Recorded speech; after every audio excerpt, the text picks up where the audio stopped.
গ্রাম বাংলায় অনেক পুজো হয় যার সম্বন্ধে আমরা কখনো শুনিনি বা অনেকে শুনলেও স্বচক্ষে দেখিনি। সেরকমই এই পুজোটা আমি কখনো স্বচক্ষে দেখিনি, কিন্তু দিদার মুখে গল্প শুনেছি। বুড়ো মায়ের পুজো আমার দিদার এক বোনের বাড়ি, মানে আমার আর এক দিদার বাড়িতে প্রত্যেক বছর এই পুজোটা হয়। আর দিদা ওই পুজোর সময় চলে যেতেন, যদিও আমার দিদা এখন আর বেঁচে নেই। তো দিদার কাছে আমি গল্প শুনতাম ওই ঠাকুর দেখতে কেমন, ঠাকুরকে ভোগে কি কি দেওয়া হয়।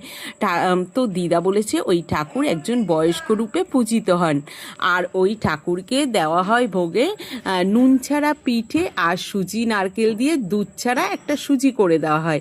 আর ঠাকুরের কাছে কুলের ডাল আর হচ্ছে জিওল গাছের ডাল আর একটা বট গাছের ডাল, আমি ঠিক এটা বুঝতে পারিনি কি গাছের ডাল, ঠাকুরের পাশে ওই গাছগুলোও কিন্তু পুজো হয়েছে।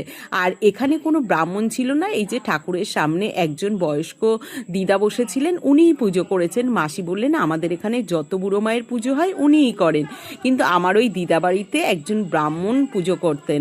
তো এই যে দেখো আমি প্রথম দেখলাম এই পুজো, আমার যে কি ভালো লেগেছে। এই পুজো শেষে আমি কিন্তু প্রসাদ নিতে বসে পড়েছি।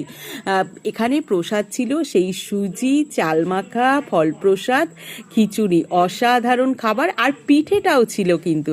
তো কারা কারা এই পুজোর নাম প্রথম শুনেছো তারা অবশ্যই কমেন্টে জানাবে, আর কারা কারা এই পুজো দেখেছো তারাও কিন্তু কমেন্টে জানাবে। আর আমি মাসির কাছে জিজ্ঞাসা করলাম এই ঠাকুরটি কি ঠাকুর, তো মাসি বলল দুর্গা ঠাকুরেরই আর একটা রূপ।